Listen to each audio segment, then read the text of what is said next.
Hello, everyone, and welcome to the latest episode of Rock and Roll, the enrollment marketing podcast created by VisionPoint Marketing. My name is Christian Jessup. I'm the company marketing manager at VisionPoint, and very excited today to kick off our podcast series on an adult learner study that we recently conducted. For those of you that haven't seen, VisionPoint recently surveyed 1,000 adult learners to find out what motivates them, what media channels they're on, how they like to be in contact.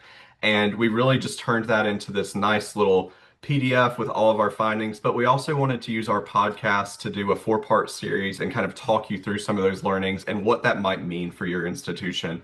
I'm very excited today to be joined by two special guests, no strangers to our podcast. We've got Katy Campbell, the Chief Client Officer at VisionPoint. You're probably used to hearing her as the host many times. And then we've got Matt Walters, the strategic consultant at VisionPoint, and he's also been a guest many times. Katy, Matt, thank you so much for joining us today. Yeah, thanks for having us. Thanks, Christian.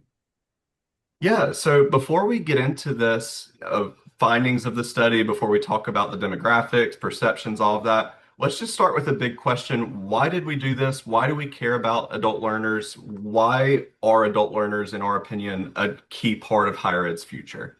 I'd say there's really two main elements here. When we're thinking about the future of higher education, our immediate thought goes to our students and our audience. And we all know, and you can't speak to anyone in higher ed over the last 5, 10 years without hearing about this demographic cliff that's been coming for high school age students. The number of births that we've had in the United States has led to the number of 17 and 18-year-olds to hit this massive decline, actually starting this year in 2025 and then continuing on. So with that, well, who's going to fill our classes? Who is going to be our students? Who's going to be on our campuses and engaging with our faculty and staff? And thinking of the number of institutions that we have across this country, of course, high school students will continue to be a part of that and absolutely an element, a factor, and a good area of focus for us.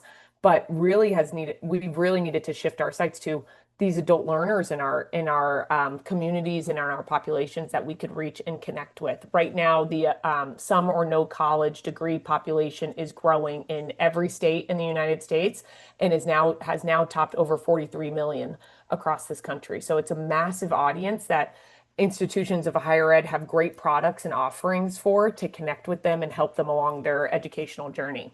Yeah, it's an interesting moment too. I mean, you mentioned Katy, the demographic cliff, the birth dearth, and we've all been eyeing this rapid decline in college-bound high school seniors for some years. But to kind of widen that lens a little bit, there are a few other trends happening at the moment that really exacerbate the challenges and the reasons why better serving adult learners is so critical. I think between now and the early 2030s, there's a massive shortage, like a worker shortage that's projected. I think we're facing a shortage of more than like 6 million workers in the US. And that crisis is driven by that birth dearth, these lower birth rates, but also an aging population, along with these dwindling college enrollments that we're seeing. So, it's not like every single job is going to require a college degree, but nearly half of the jobs that are, a part of this projected worker shortage will require at least a bachelor's degree by the end of this decade. So I think when you think about the number of adults who are out there with some college or no college in their background, the significant need that we're going to have for college educated workers, and the fact that, to your point, there are fewer and fewer, traditional college age students for schools to compete for. The need to reach and better serve these adult learners is just critical. Yeah, absolutely. And let's talk a little bit about who these adult learners are, and kind of what that means in terms of how they differ from a traditional undergrad audience. So when we talked about this study, we have three primary demographics that we split our respondents into. So we have what we called primary adult learners. These are people between the ages of 25 and 40 who either never went to college or started college and didn't finish it. This audience identified 53% as white, but fewer than half are employed full time. So we see a lot of flexibility in schedule. A lot of their responses indicated they'd be open to weekday classes. They honestly didn't want evening classes, but we also saw a lot of financial precarious situations. So because they didn't have that full-time employment, they also indicated they were worried about the cost of a degree, about the cost of getting student loans. The second audience was what we called graduate level learners. These are, again, between the ages of 25 to 40, but they're students that completed an undergrad degree and indicated they're likely to go back and get a graduate degree. Again, we saw about 50% identifying as white, but these did tend to be sole earners in the household. They had full-time jobs. So they indicated a lot of career ambition. They indicated that they weren't necessarily as concerned about the financial aspect, but they did indicate that they had potential issues with when they could take classes. And then lastly, we have non-path learners. Again, ages 25 to 40. And we identified these similarly to the primary adult learners. These are people that either never went to college or didn't finish college, but they indicated in the survey that they weren't very likely to return to college right now. So that gave us a good indication of primary adult learners indicated they might be interested in going back to school, whereas non-path learners indicated they probably don't want to. And we thought that was good to compare and contrast their perspectives and maybe even see where we could try to win back those non-path learners. So those were the three audiences we kind of looked at and did a deep dive on.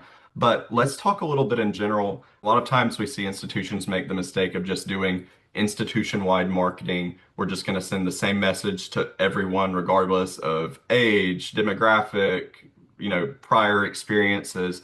So how does this audience differ from traditional undergrad students? Yeah, I think, it's funny, even before we get into sort of the differences between those primary adult learners, the prospective graduate students, I think some of the things that all of these adult learners have in common, right? They are incredibly busy. They are pulled in lots of directions professionally. They have families that they're supporting. Um, they spend, I think, on average, nearly 80% of their waking hours consuming information of some kind. I think that the latest number is that adults in this country, spend 109 days per year on average in front of some sort of screen, which is really terrifying and a little sad. A little sad.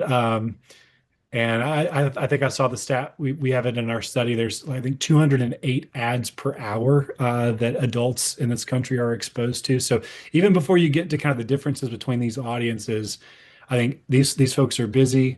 They are inundated by media.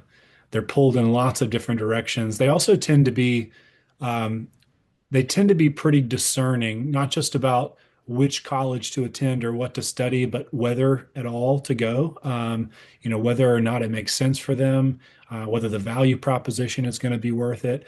And they tend to skew a little more skeptical of, whether or not traditional college experiences, whether those are online or in person or whatever. By traditional, I just mean like, traditional institutional um, degree education, whether that's going to be worth their time and worth their energy and all that they're going to have to sacrifice and kind of work around. So I think those things are important factors before we even begin to think about, what do we say or how do we reach out and appeal to these folks? Yeah, I think one other key thing that I always think back to when it comes to adult learners versus that traditional student audience too is timing. Our traditional students fall on a pretty set enrollment cycle. Every enrollment marketer knows it. This is when I want my marketing campaign to start because my application opens here and it's going to close here and all decisions go out then and then FAFSA, then they're going to come and enroll. And with adult learners, it's just that there is no set timing. This is happening continuously throughout their lives. They are in this decision-making cycle, whether your application is open or not. They don't have this kind of preset structure from guidance counselors or parents as to, ooh, and this is the good time to consider college and go visit campuses or explore programs. So institutions, as you're thinking of your marketing cycle for adult learners, no matter which of these paths they fall into, is truly rethinking what that enrollment cycle is. And that's more based off of when we see our audience indicate they are interested in exploring options or they feel social pressure to explore options. Sometimes that happens at the start of the year, new me kind of feeling. And that's very different than that, SATs are done in September, so we're ready to start applying to colleges in October type of thing. Let's dive in a little bit about what might motivate these different types of potential and prospective students. So when we looked at the study and conducted this survey, it seems like career growth and financial improvement were top motivators. That's probably not too surprising. It seems like that's always a consistent topic whenever we're talking with institutions. But yeah, when you look at the top three motivations that all audiences indicated for getting a college degree or a master's degree, the top three were personal growth, financial growth, and career advancement. So all of that is some sort of growth or advancement in your life, whether that be monetary, whether that just have to do with your career or personal life. So let's talk a little bit about these motivations. What do you think causes that? How can colleges do a better job of speaking to and promoting that these types of growths are achievable through a degree? Yeah.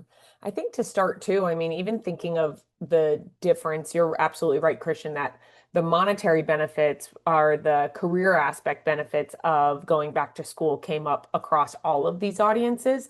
But it was even the language that each audience used, ranked number one, was slightly different. So for our primary adult learner segment, where they were considering going back to school to complete a bachelor's degree, they framed that as career advancement. You would almost think, okay, their lack of a degree or having some or no college, that is getting in their way of moving from one role to another.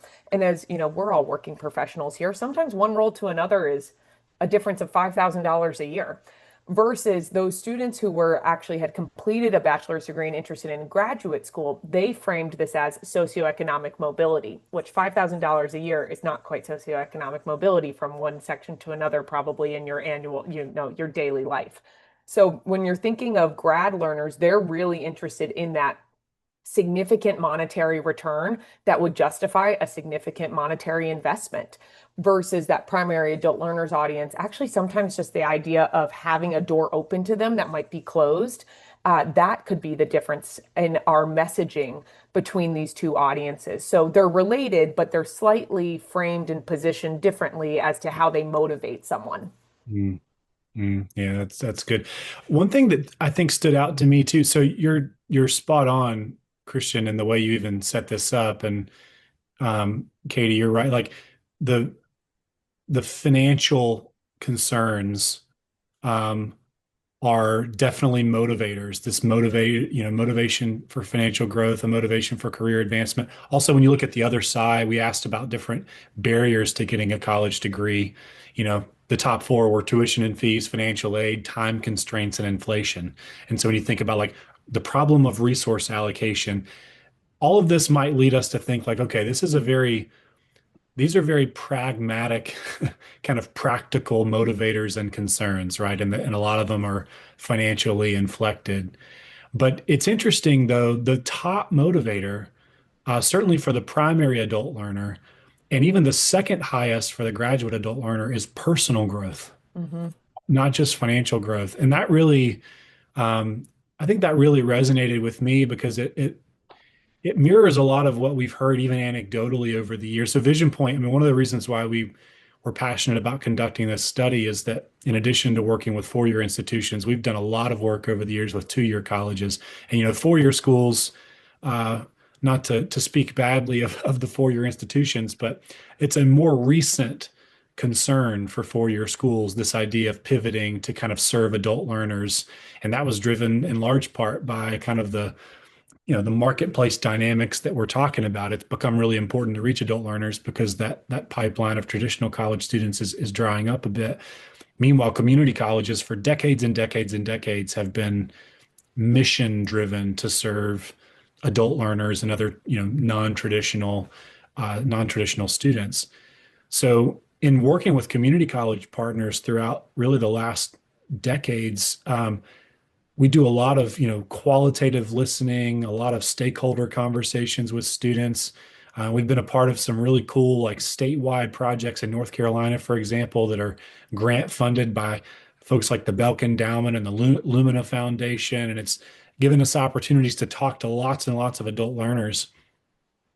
And I'm always shocked by how much, especially the kind of some college no degree population, how much they're motivated by this sense of just like, I just haven't finished something that I wanted to finish for me.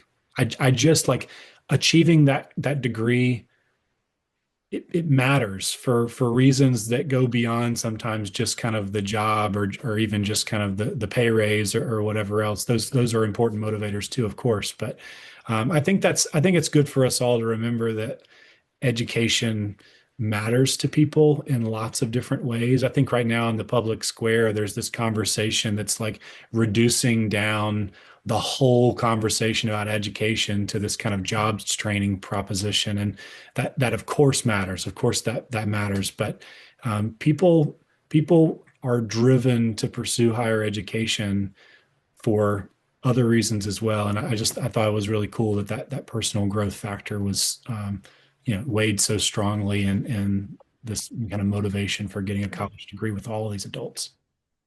I love that, Matt. That is really good. And this can be sometimes a discouraging time for higher ed where people have all sorts of concerns, whether it's about the overall environment or just about that demographic cliff. And so it is nice to see, like, beyond just the promise of financial growth, career advancement, changing careers, like there is just that personal sense of I want to do this for me. And that could be something really cool that colleges can start to kind of pursue whenever they're pursuing these adult learners.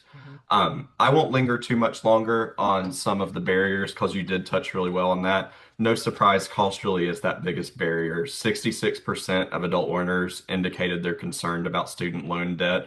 42% of the graduate audience already indicated they carry a significant amount of student loan debt. And when you look at the amount that are sole earners in the household, that does just raise those concerns. But that shouldn't be anything too earth-shattering to institutions. We're always talking about how cost is a concern and how we can position that in a more friendly way. But let's talk a little bit about the degree plans for these learners. It was interesting in our study, whenever we asked in whatever their preferred degree plan would be, the top response was a certificate. So 32% of this audience said that if they go back, they actually want to achieve a certificate. We also saw 21% indicated they wanted a trade school certificate. So a differentiation there, but still some sort of certificate. And then compare that to still a good response, but only 21% indicated that they wanted to go back for a traditional degree. So that was an interesting finding. And I just wanted to ask, how should that affect colleges' marketing whenever we're seeing these type of responses? Should we be marketing different to these audiences in light of the fact that they want a certificate as opposed to just going back to complete a degree? Yeah, I think in a couple of ways, the indicate, it's very much the year of the certificate. We're not only seeing this in our survey data for adult learners, but when you look at National Clearinghouse student data, the last few start dates, the major growth in higher ed has come from these short-term certificates and enrollment in those areas. So I would say a couple of things that this tells us. One is if you offer certificates, if that is truly an offering of yours that matches what your students are looking for, put it out there. Absolutely lead with that. There is demand for it. If you don't offer that, and that's okay, a lot of the times as marketers, we don't always get a say in maybe the product, that P of marketing. But think about what is so appealing about a certificate to prospective students. Certificate screams short-term benefit. Like I can get it and I can get it fast. It is fast return. And if you think that aligns with these generations, also just really the length of their attention span. I mean, it's that I want to be involved in something for a short amount of time and I want to get a lot of out of it quickly. And so when you're thinking about your 14-month quick MBA program, 14 months, that's not fast. That's not certificate fast. What is the benefit to that student in month 2, month 3? Is it there's networking opportunities within your first 30 days. You have a resume review within your first 60 days. Think about what are the benefits that come out of that program well before the completion of that degree. And those are some of your proof points and your talking points to still give that certificate type feel to a prospective student to bring them into the conversation, even if that's not the total offering. No, I love that. Katie, I'm curious, have you noticed any differences in marketing tactics that are working better for institutions that are doing a good job of promoting certificates as opposed to traditional degrees? Like, how do we think differently about that, even as like marketing practitioners? Yeah, I think when you're promoting certificates, it kind of opens up the audiences that you can promote to, because usually certificates are really niche in what they are specializing in. We have client partners who have certificates in everything from being a pet doula to a cheesemonger. And it really can kind of allow you to connect with larger sets of the community. And ways to do that can be really through some great top of funnel channels like YouTube. YouTube is also the shining star in this survey for adult learners.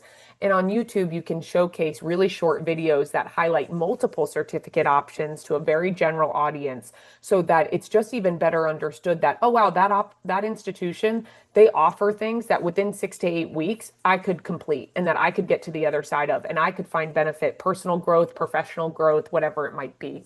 So some of those types of tactics I would absolutely recommend. Yeah, yeah. I think some of our client partners too have been doing a great job with credential Mm. stacking, these stacking certificates, giving people a chance to build toward what can eventually be transferable credit over into a degree program. So I don't know, it's a cool opportunity, I think, for higher ed for us to learn even from other industries that do this well, give people snackable opportunities to buy and get engaged with your institution, with your faculty, get a taste of how exciting it is to grow in these ways. I'd love to see us bring certificates into the conversation around personal growth as well. Because to your point, Katie, I mean, so much of what motivates someone to pursue a certificate is some kind of immediate, tangible, probably career-oriented benefit. But it's also, a lot of folks like think about like the master classes of the world, YouTube, people, the way people using YouTube to learn.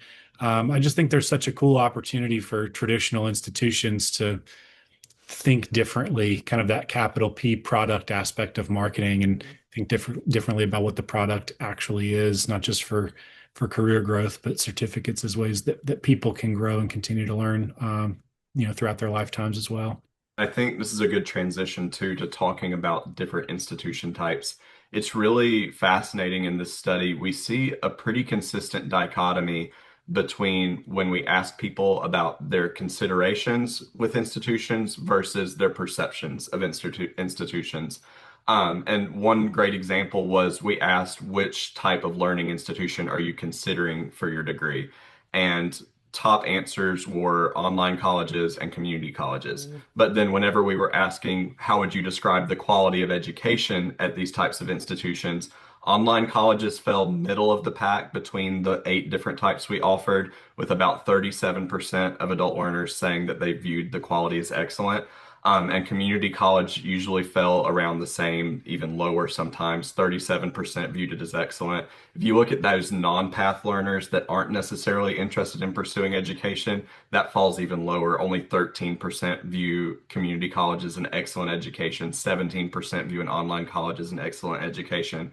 So I just thought it was really interesting to see, in terms of consideration level, online and community college seem to be right for these audiences, but in terms of perception of quality, I think a lot of times they view this as the fact that they're having to settle for an education here. Mm. And I mean, that's Vision Point famously did campaigns that kind of directly address those stigmas. But talk a little bit about, that contrast between consideration and perception at these institutions, and what these institutions can do to combat those perceptions.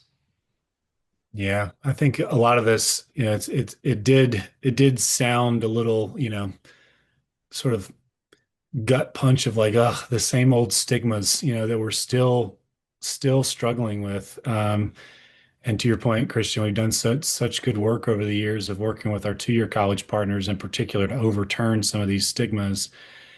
I think, this is me speculating. I think some of this comes down to what connotations people bring with the word excellence in academics.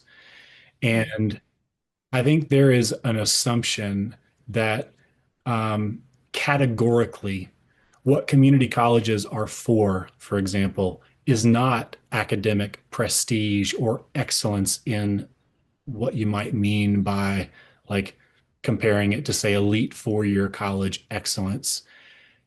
Um, but at the same time, to your point, these very same respondents, when asked in different ways, are saying loudly that community college and online education opportunities are incredibly valuable. They're desirable. They're, preferred in many cases. So again, I want to challenge maybe the way we think about what excellence means. I see a lot of two-year college partners who want to go down the route of making a value argument that that compares them as more similar to four-year schools. And I guess I want to encourage two-year partners to embrace the fact that, our audiences aren't looking for two-year colleges to be little mini four-year institutions. You have an opportunity to do something else entirely that is seen as valuable, desirable, preferred in many cases. So, that's not to say that there's never a space for two-year colleges to talk about quote unquote academic excellence in the classroom, or the quality of faculty and the way that they teach, even some of the research that faculty do, or the professional backgrounds that faculty bring into the classroom. I'm not saying you can never talk about these things, but I think where we found the best traction is to kind of redefine what excellence means for two-year colleges, and not kind of play the game according to the terms that are established by traditional Ivy League prestige definitions of college excellence. So that's probably where I would start, but definitely still seems to be stigma, some stigma beating work that we need to do. Yeah. Yeah, I completely agree. And I think the other layer on top of that, just maybe an idea to throw out there, is that I think this idea of excellence, one way to combat that can be actually through partners and employers. A lot of the time, someone will think, well, what qualifies as excellent? Well, if it gets me that job at Google, that's pretty darn excellent. Okay, well then, and you know who offers great certificates that can lead to jobs at Google? Community colleges and two-year schools. So Mhm. it's if you can find ways to partner with corporations for training, back to what Matt was saying as to this huge employment gap and labor force gap that we are having now and can only foresee further in the future, then is that a way that you can kind of rebuild the excellence connotation with two-year schools and the certificates that they offer? So the quality is correlated with then the job opportunities that it opens up for you versus just the reputation or the rankings. Katie, Matt, I am going to wrap this up with two questions, but I'm going to kind of pose them as two sides of the same coin, so I'll ask them together. So the first question is, if you could give higher ed marketers one aha moment from the study, what would it be? And then the second part of the question is, based on this data and based on your experience with higher ed institutions, what do you think most institutions are still getting wrong about the adult learner audience? And I actually can start off while I let y'all think about that. In terms of the aha moment for me, there were several throughout this study, but one especially early on when we were asking about class times and days. We asked what days of the week work for classes, what time of day works best for classes. And I think in my mind, and probably in the mind of a lot of institutions, it's always been, okay, adult learners, they're working during the day, so we need to offer weekend classes and we need to offer late night classes. But in terms of the survey, at least, both the primary adult learners and the graduate learners, by far the least popular answer was Saturday and Sunday for what days of the week they wanted to have classes. It dropped off from being like in the 70s and 60% for Monday through Friday to only 21 to 25% of these audiences saying that they would want a class on a Saturday or a Sunday. And it was the same for then what time of the day works best for classes. We saw, 14, 19% of people saying that they would want evening classes or dinner classes, whereas like early morning, early afternoon classes, we were seeing answers between the 30s and the 40s. So all that goes to say, I think that kind of flipped the perception on its head for me of we shouldn't just assume one thing or the other about the audience, because at least out of these 1,000 respondents, we saw a really big preference towards weekday classes and middle of the day classes. So those were kind of my aha moments that I think a lot of times we're seeing institutions not necessarily responding to, but curious what y'all's moments were from the study. I think to your point, there were several, Christian. One of my aha moments I kind of already hinted at earlier was just seeing listed at the very top of motivators being personal growth, uh, and it being even second, that being the second highest motivator for potential graduate students. I thought that was really encouraging. But I guess, since I already shared a bit about that, I will say another interesting aha moment that came from our study had to do with kind of the climate right now around higher education and more generally kind of the direction that things are going in our country. Um, you know, as folks who work inside higher education and spend a lot of time working with institutional partners, this is a tumultuous time. We are probably hyper fixated on just how, you kind of never know where the next crisis is going to come from. It feels like a day-to-day constant crisis management situation. Um, it's interesting. The adult learners in the study, though, were a lot less focused on quote unquote the state of things in higher education right now. In fact, when asked about sort of their confidence in the direction that the country is going in, the direction that higher education is headed more generally, a lot of them voiced pretty significant confidence. I think more than 60% of adult learners feel confident that in the direction that the country's going in and general, attitudes toward higher education kind of being associated in that. Where they feel the tumult is in a more personal kind of local way, like their own lives feel like they're slipping out of control. So more than half said, like in some way, shape, or form, I feel like my life is kind of slipping out of control on me. So it's interesting on the one hand, when you ask them about the global situation, they feel confident in the direction things are going. But I personally am I'm confused. I feel stagnant. I feel stuck. I'm not quite sure my own kind of direction.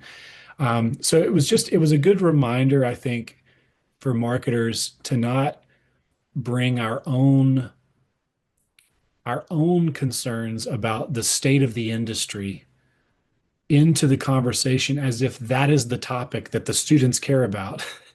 And just remember that we've got to speak to the people, that we got to speak to the students, the people and their specific lives, their specific situations, the specific concerns that are making them feel so uncertain. And try to kind of connect the dots in the ways that what we're offering educationally, how that can help bring more direction, more clarity, a little more stability to these folks and for their futures. So I think that was an important aha that surprised me a bit in just the way people responded to those questions about the state of things. Yeah. Yeah, I think kind of along that same general theme though of, really giving people the information they're looking for, not what you believe should be top of that list or what most connects with you as a marketer, but more so with your audience. I found it really interesting in the survey study, it really called out that adult learners want costs and financial implications of these programs front and center. So frequently that is very far down on a program page. Maybe it's not even on the program page and it's living in a calculator somewhere else, but they are looking to go to your program page, your landing page, and quickly understand the cost of these programs. And if it doesn't have a dollar sign, they're really not interested in your stat. I think our survey showed only 18% focus on data informed marketing messages that didn't have to do with cost. So the exact number of alumni you have, the exact number ranking you are, the number of PhD faculty you have, whatever it might be, those are not as valuable or as high interest to them as cost. Cost is number one. So not that they aren't good proof points to have, as Matt mentioned, they are absolutely still important factors that make up why you are different than your competitors, but put out the information, especially at the forefront, that is the most resonant and the most interesting to your target population. Yeah. Excellent points. Katie, Matt, thank you both so much for joining us today. And thank you to our listeners. As a reminder, this is just part one of our four-part series on this adult learner research study. Keep tuned in for future episodes where we talk about their media habits. There's some really surprising findings about YouTube, LinkedIn, when these people are online. We'll be talking about their email and communication preferences. We'll be talking more about messaging, like Katie hinted about. What types of messages do they want? Do they not want? What do they respond to? So definitely encourage you to continue listening to the rest of this series. If you'd like to download this research study, you can Google VisionPoint Marketing Adult Learners and it'll show up. or email us info@visionpointmarketing.com. We'd love to send you the study. We'd love to talk with you about what the study findings mean to your specific institution. Just let us know. Again, that's info@visionpointmarketing.com. Katie, Matt, thank you again, and have a great rest of your day.